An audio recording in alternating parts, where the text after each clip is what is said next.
This is Special Chronicles, giving respect and a voice to people with special needs. I shudder thinking how the world can be so cruel.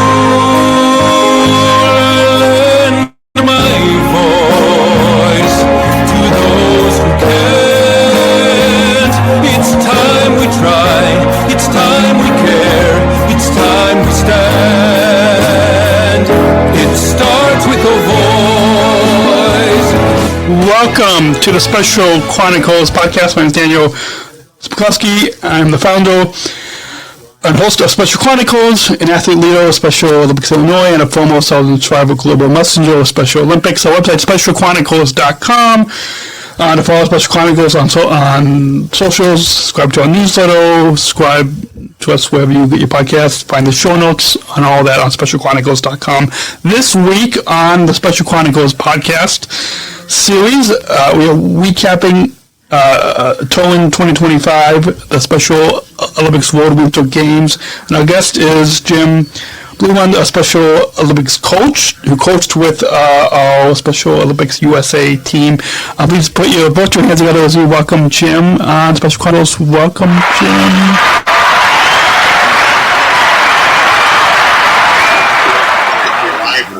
Podcast character. Yes. It's good to have you on the program as we talk about the World Winter Games that just took place. By the time our listeners hear this, it would have been because this is going live in April, so it would have been about a month ago. So also, yeah, it's good to have you on. We begin by, you've been involved with Special Olympics for about 3 years now. Can you share with us what first inspired you to become a coach and how you first got involved in Special Olympics? Thanks, Daniel. And I during my fifth season of coaching, I was Special Olympics, so time flies. It's been a life-changing kind of being Special Olympics. I first joined Special Olympics through my son Ben, who you know well. Yes. Ben is a Special Olympics athlete and leader, and it was really his passion for his sports that got me involved in coaching in the Special Olympics. And it was through that coaching with Ben where I really expanded my coaching career. So now I'm a coach with the Special Recap Foundation. I coach both the Snowshoeing and track and field teams for Fox Valley. And like I said, I'm my fifth season of track and field with them right now. Awesome. And also, it was Ben's efforts in Special Olympics that not only got me involved, but our whole family involved as well. And I couldn't imagine at the time I joined that I would have this opportunity to coach at the world level, at the highest level for Special Olympics. And I'm glad to talk about the experience here because it was definitely a life-changing experience. Awesome. Yeah. We'll get into your experience on the program today. So speaking of your family's involvement, how has your family's involvement with Special Olympics shaped your own journey as a coach? Yeah. We don't do things halfway. So when we do Special Olympics, we jump in with both feet. Overall. So not only am I a coach for Special Olympics, but I'm involved in the leadership team. My daughter Emma is involved with me on that committee as well. And my wife Christine, she's out during the weekend with me coaching. She's helping her and the cat get the ass together and feed and whatever we need her to do. I'm at her own helping out with fundraisers, events, pitches, wherever we can help promote the program overall. Awesome. And you mentioned your son Ben, who I've known the past few years through a lot of our athlete leadership trainings and opportunities that we've had, how has being a parent to an athlete influenced your coaching style? I think one, once you get, it makes you want to get involved more with it, and seeing him thrive and be able to help influence that and be a part of that was really special for me. I think also being a parent of a Special Olympic athlete would be a extra layer of empathy for not only the athlete but other parents as well. And I think I can talk to them and might be at a different level. Having an athlete as well in my family and having a coach. Awesome. And family is definitely a big part of this movement. Without our families' support and involvement in all competitions to the athlete leadership, it means a lot. And so, with you mentioning your family involvement here in Special Olympics Illinois, can you tell us a little bit more about the role that your family has in supporting the athletes on your team and athletes across the state as well? Well, it's one of my parents. And part of the reason I understand leadership game for Special Olympics Illinois is that I'm so surprised at how many families don't know what the opportunities that Special Olympics has. I speak from experience because we joined kind of late. It was well into his 20s when we found out that Special Olympics was available for him. And I think many times the Special Olympics, we take for granted that people know about it or know who to be included with it. But I think there's a lot of families with athletes with intellectual disabilities and autism, for example, that don't know these opportunities for them. So it's a personal passion of mine to make sure that we get this information out to families in different ways, which is again why I'm involved in the leadership team. This surprises me so many times where I'll be at a top on the rooftop or to the top of a fair event or selling bugs. I meet people that just open up and say, I have a child with disability, and the Special Olympics was available for them. And then once you're in Special Olympics, there's so many opportunities with the leadership team and committees and volunteer work that you can do to be involved. Even coaching, I got into, right? So I think those are things that people need to be aware of. Awesome. We're going to take a short break. When we come back, we'll get into coaching at the World Winter Games in Italy, and as the reason for having you on the program. And just to let you all know that support for Special Chronicles comes from listeners like you.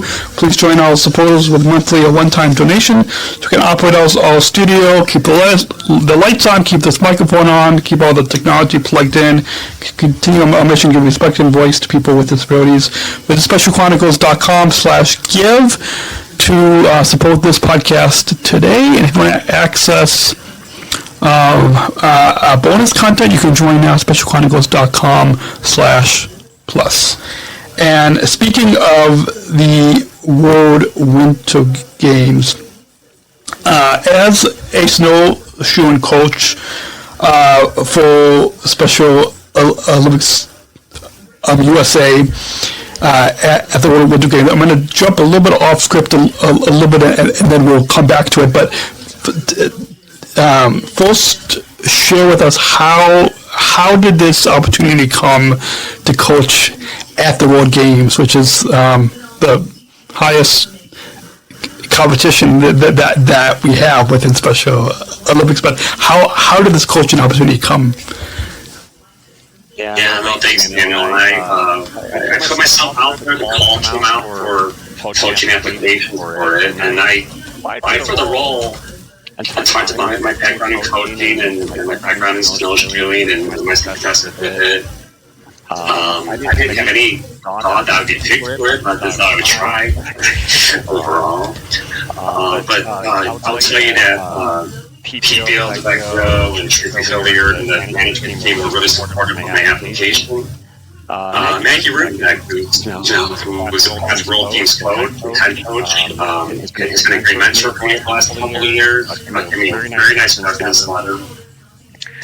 To be part of it. I'm interested in interviews for the role. And as I proceeded the process, I was getting a little more and more excited. And when I got the call that I was being selected, I couldn't believe it. I went to make sure I heard the right thing. Got it.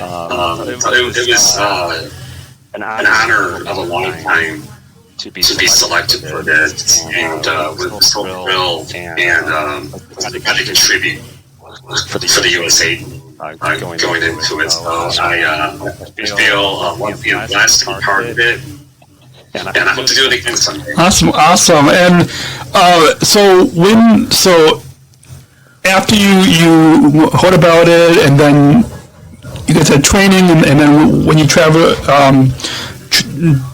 to Italy, what were you most excited about for the athletes leading up to the games? I put myself in their shoes because it was my first World Games as well. And there's 6 coaches for this snowshoe team. I was the rookie. Going in, so I felt the excitement I had to go into a new country and experience things. So I feel the same way. And I made it very clear as a goal for myself to make sure that the athlete would take a beat, take a breath, stand back, and really immerse themselves in the moments that they were having here. I know the athletes put a lot of pressure on themselves to get on the podium, get a medal, right, perform well. And that's certainly part of it. Mm-hmm. But a major part of it is the experience of meeting people from around the world, different cultures, different landscape, environments, food, experiences overall. And I want to make sure I set up an environment that they were able to kind of soak that in. And I wanted to do the same as well. And I think we can. Awesome. And so, speaking of setting up the athletes, what goals did you have for the athletes that you're coaching, and how did you work with them to make sure that their experience at the World Games, because not that many athletes get to, many athletes compete at the local level and the regional level, and maybe even some might compete nationally as well, but not that many athletes get to compete at the World Games. So what goals did you set for the athletes on your team, and how did you work to make sure their experience was unforgettable? That's a great question. I had 3 goals for myself and the athletes going out. My first goal was to make sure that they were safe and included. Not physically safe, of course, that component, but that they felt psychologically safe as well. And that they felt included in the moments with the other athlete. No one being left out. So setting up that environment was really important for me. The second goal, as I just mentioned, that they had a chance to stand back and immerse themselves in the moments. Because you're right, this is going to be once in a lifetime experience for most of the athletes that are out there. So the fact that we were trying something new to eat, or maybe another country, and creating plans, walking into opening ceremony was a very emotional moment. And I wanted to make sure that we put the phones away for a minute, soak in, what you're experiencing here overall. And then my third goal was to make sure that they were ready to perform.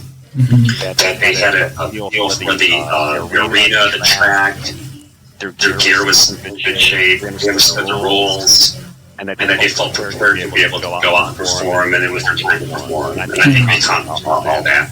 Awesome. And as you learned when you went over the Winter Games, the World Games is such a huge event. I think these games had over I don't have the exact number in front of me, but I think over 1,000 athletes from many 1,500 athletes.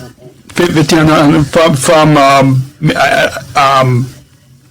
over 100 countries. Over 100 countries, which I've in my role as a Southern Tribal Global Messenger, I had the opportunity to go to the War Games in Berlin and in Abu Dhabi, so getting to kind of experience the games from that athlete leadership opportunity. So knowing just how huge of an event, Winter I think is a little small, but I'm sure it was still such a huge event. So how do you plan to, how did you balance the competitive aspect of the events that your team was competing with making sure that they had a safe and enjoyable experience? Great question. And I thought the organizing committee did a good job partitioning the events overall. Mm-hmm. So your first few days, you're implementing the time chain, just being in the hotel together and everyone with a rhythm overall. But those were the days when we were touring, having some fun, using the metro out there and exploring on our own. Some opening ceremonies.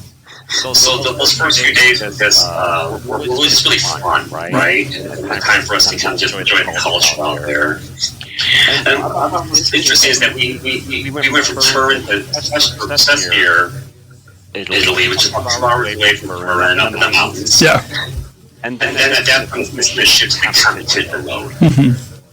So I think it was partition well over the Africa. Okay, now I'm enjoying myself and being here. Now I'm up in the mountain, I'm on the track, in the snow, and now I'm getting ready to compete. So it made it easier for people to kind of get their minds in the right road.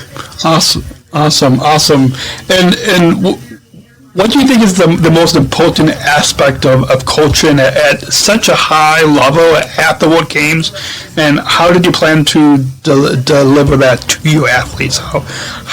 What do you think was the most important aspect of? Yeah, I think these athletes are coming pretty well trained already. I think that they're at they were nominated at the world level to come in. Now, we met with all the athletes monthly, and even more frequently, to make sure that they were working out. We gave them different exercises to do to get them prepared. My mantra was legs and lungs. You gotta get the leg ready for the snow, lungs we're gonna be up in altitude.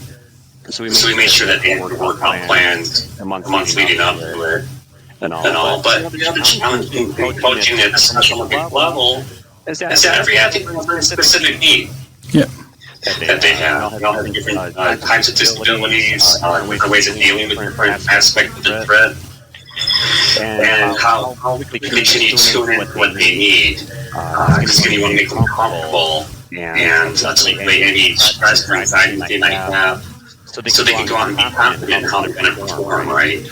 Overall. So getting to know the athletes over the last year in different meetings, had a good idea what they needed from me to support them overall.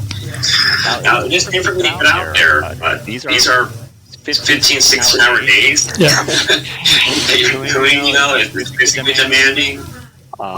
You're totally immersed within all levels of your life. Not just barking at them for an hour on the track.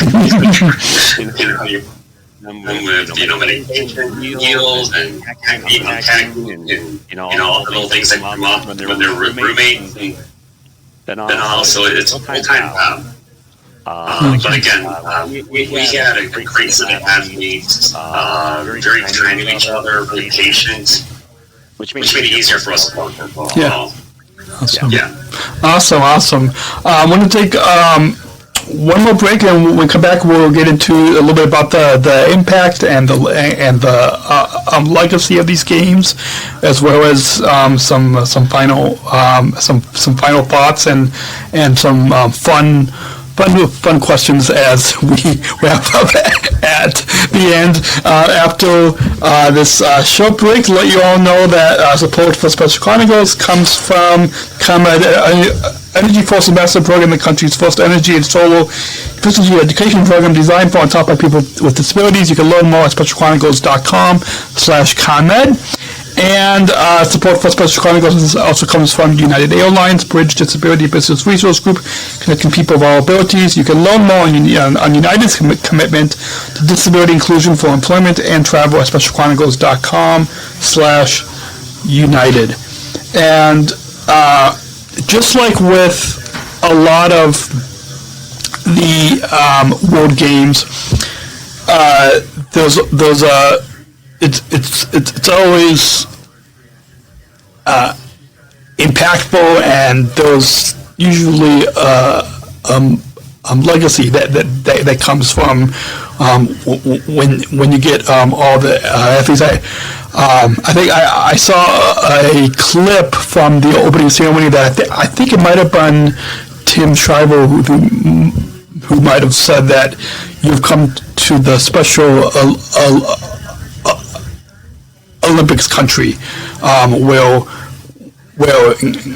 everybody is included and accepted. So, kind of drawn upon that, what were your thoughts of at the opening ceremony and hearing Chairman Tim Shriver speak and other speakers? I think the new class of Southern Shriver Global Messengers were on stage as well. And so, what was that experience like? Yeah, so the opening ceremonies was like the first time that I got really choked up. You're out 5 for hours in line, kind of making a way through. And then you walk in that ground into the stadium for the first time, and just all the people cheering. It was overwhelming. I reached out during that, and then cheering Tim Shriver. Just what a national representative he is for the Olympics, and the powerful speech he gave. And then what I really loved about it was at the end of the opening ceremonies, the band was playing all the different games together. It was to see bands interacting with other countries. It seems like they're different. Yeah. They might speak different language, but they're facing the same challenges and having the same fun and looking for the same thing, no matter where you're from. Yeah. Awesome. That was really special. Awesome. Yeah. I'm sure that was, and my experience at some of the World Games, it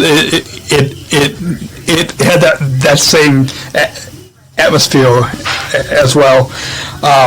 So how do you think that Special Olympics events like these World Winter Games impacted the athletes both on and off the field, both when they were competing in snowshoeing, both during the competition, but also how did you see that it impacted your athletes off the field?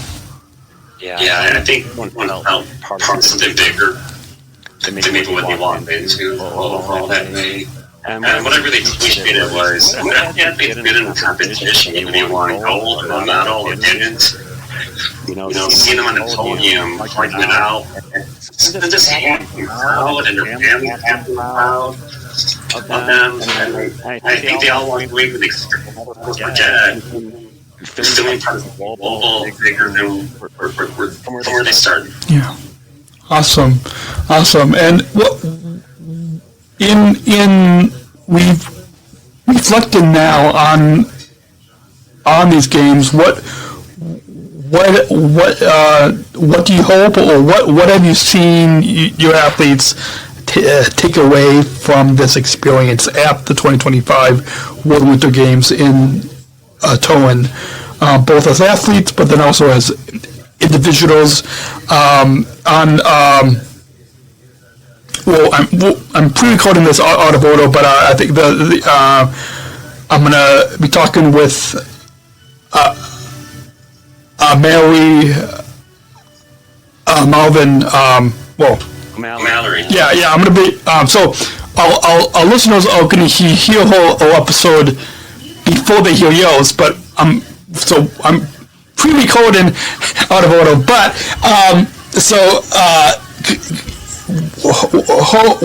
with Mary and with other athletes on your team, what have you seen that they've taken away from this experience, both as athletes and as individuals? Like two things that are taken away from it that are good is one, I think there's a lot of pride in their hard work and how it paid off for them ultimately. I think that they could reflect the commitment they made to their sports, and to their training to get to that level, and then perform well. At that level, all of our athletes from Special Olympics Illinois came home with medals. Yeah, awesome. They all came home with some hardware, and it wasn't always easy. We had illnesses out there, and a lot of stress, and a lot of great competition. For them to be able to perform and come home with that is really. I think the second thing I hope they're coming out with is a new level of confidence. It's a big trip. I mean, it's a big flight to go see Europe, be away from his family, to be on these schedules, these hard schedules that we're in, physical demands of it, and the fact that they accomplish it can show that they can do something major like that successfully.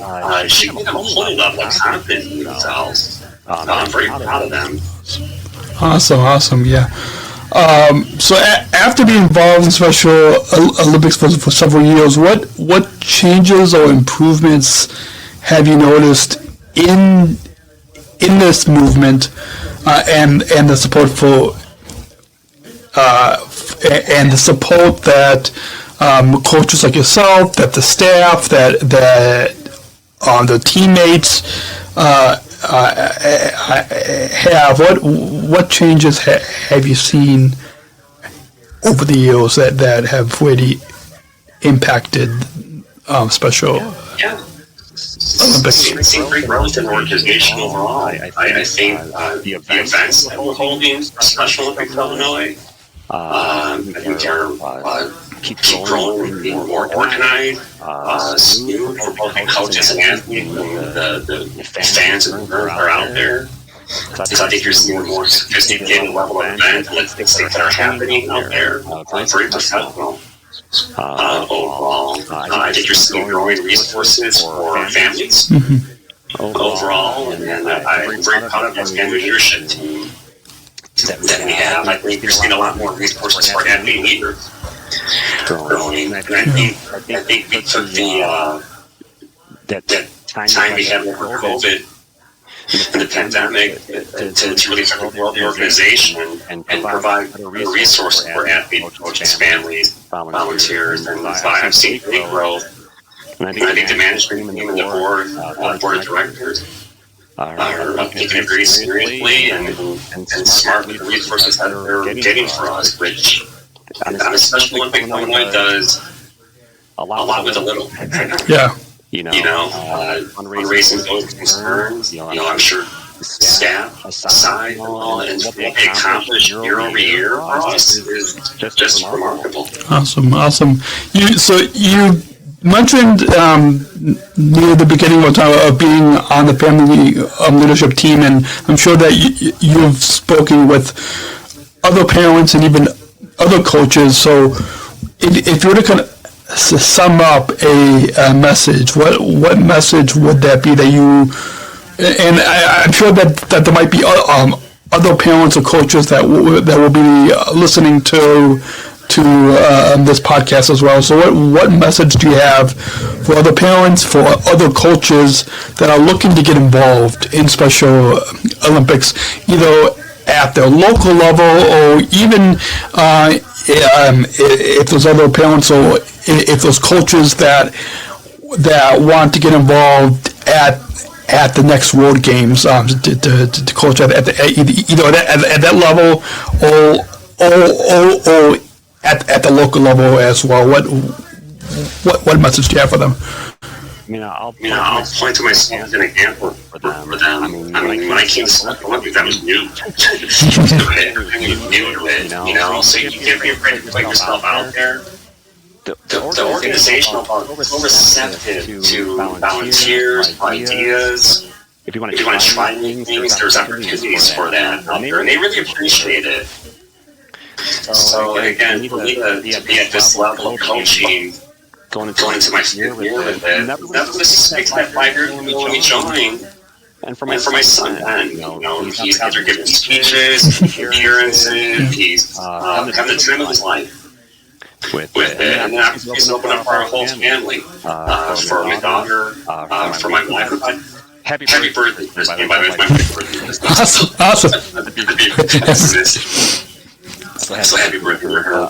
It changed the whole trajectory of our family here. You got to be willing to put yourself out there, ask, volunteer, commit, and things will happen.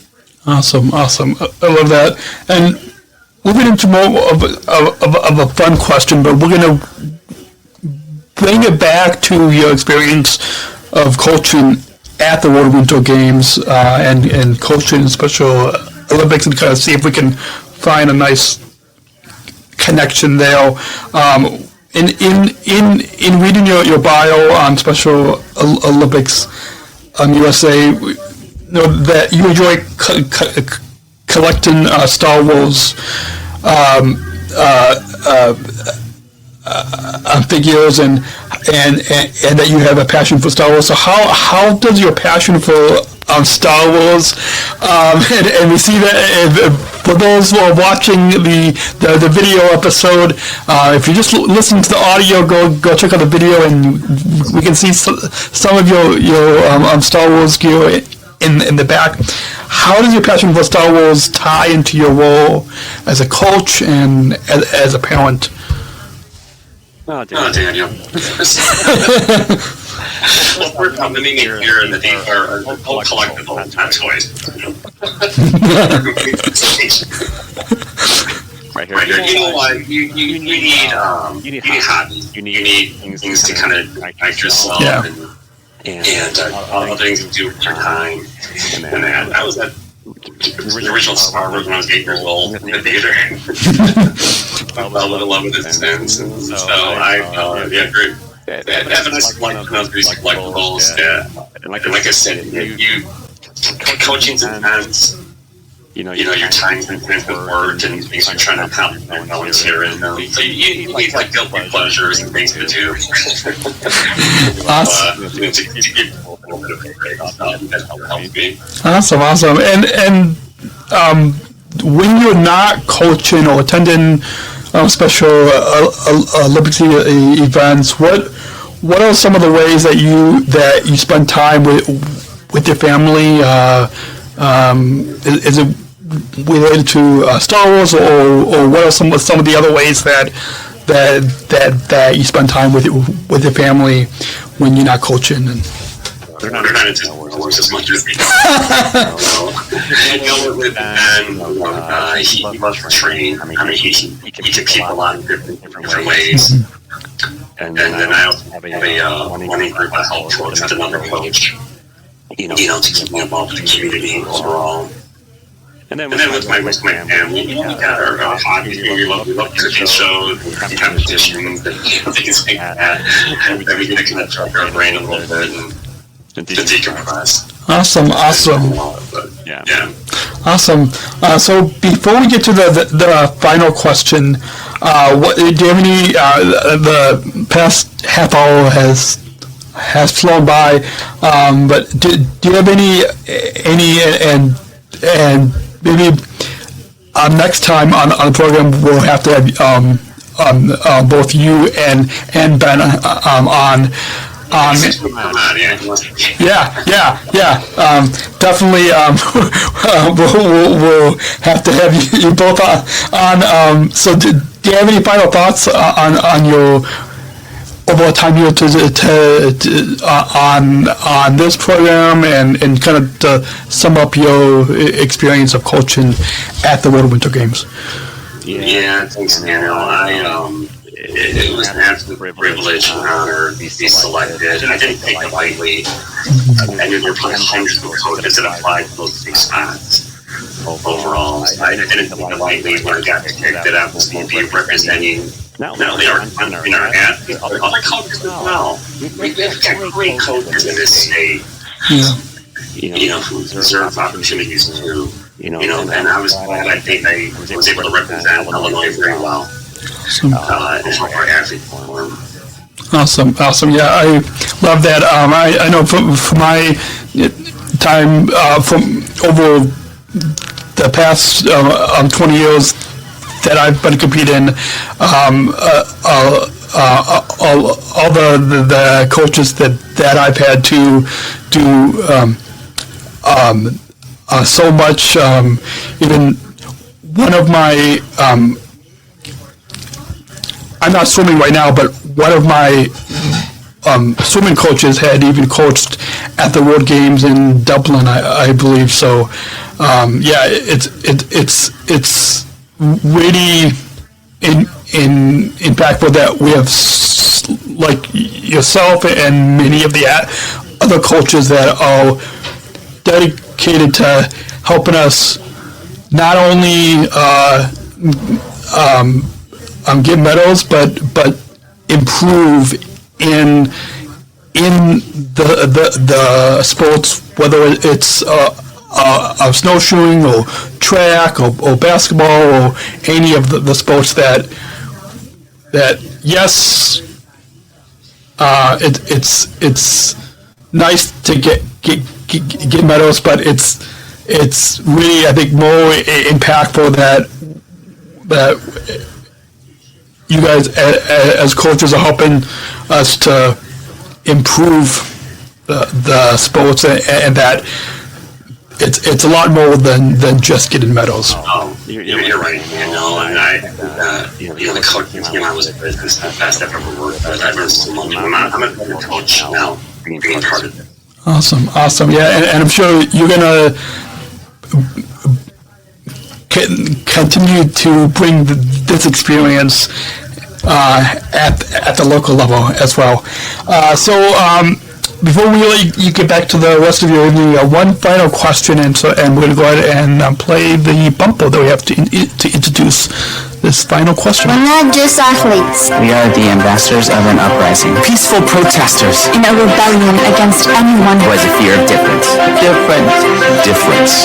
Our demands are equality, dignity, and the recognition of our shared humanity. We will not stop or accept anything less. Today, our world is more divided than ever. And coming together has never been more urgent. The revolution is inclusion. Find out more at jointherevolution.org. So we don't just want our listeners to listen to us, but we want our listeners to take action and to bring inclusion into their communities. And our listeners, I came back from the 2019 World Games in Abu Dhabi. I've been concluding with this final question that I think gets to the heart of what this podcast is about, and I think this final question will really help to help our listeners to bring inclusion, to bring the inclusion revolution into their own lives and into their own communities. So, what does inclusion mean to you? Yeah, so parent of special needs. Inclusion is so important for me. And inclusion to me means setting up an environment where everyone feels naturally included, whether it's in an event or a conversation or even just little interactions that doesn't feel forced to them or satisfied to them. That is just naturally part of it, and I try to treat all my athletes that way. The way I talk with them, joke with them, give directions. I'm very consistent among everybody. That way, so they feel included, part of the team, and how I'm interacting and set up that environment where we see each other that too. So that's really one of the major games for me. Awesome. Well, that's a perfect way to wrap up this episode. I got a few final plugs for all of you listening in. You can shop our merchandise store. Disabled Voices Matter merch. We have t-shirts, hoodies, coffee mugs. 60% of the profits will go back to support Special Chronicles.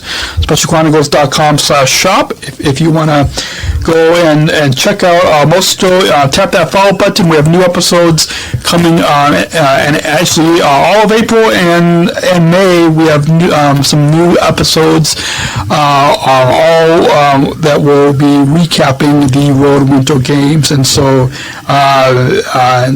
listen this month. Go back and listen with Mallory, who was on Jim's team, and then an athlete who competed in alpine skiing. We have a Southern Tribal Global Messenger that was on, as well as the chief of sport and competition at Special Olympics International. You all can go back and listen to that episode, and then coming up in May, give you a little sneak peek that we'll be having two athletes that competed in the dance sport event at the World Winter Games, as well as we'll be talking with a couple of volunteers, some of the youth leaders about the Global Youth Leadership Summit. We'll be also talking about the Global Coalition for Inclusion with the Chief of Global Government Relations, and then we'll be talking with a couple of people from United Airlines, which is one of the sponsors at the World Winter Games. So all of that is coming up in the next couple of months. You guys want to stay subscribe, follow this podcast on Apple, Spotify, YouTube. You can find all those links on SpecialChronicles.com. Thank you again, Jim. It's been a blast hearing about your experience coaching and look forward to staying in touch. Thank you, Daniel, for what you do for our movement. Appreciate it. Thank you. And until everyone, we'll talk to you all next week right here on SpecialChronicles.com. Thank you for listening to this episode of the Special Chronicles Podcast. Our podcast was produced by Daniel Smrokowski on the Special Chronicles Network. Follow Special Chronicles on Instagram, Facebook, Twitter, LinkedIn, and YouTube. Subscribe, rate, and review Special Chronicles on Apple Podcasts, Spotify, or wherever you listen to podcasts. Our website, SpecialChronicles.com, where you can stream our archives of over 500 episodes for free. Also, there's a list of our favorites, original series, award-winning columns, and blogs. And sign up for our newsletter to receive exclusive bonus content delivered to your inbox. Again, SpecialChronicles.com. Special Chronicles is hosted by Podbean Podcast Hosting. Our live streams are powered by StreamYard. Thanks as always to our business manager, Adam Smrokowski, who always encourages us to never give up. I'm Daniel Smrokowski, back next week with more stories. Special Chronicles, giving respect and a voice to people with special needs.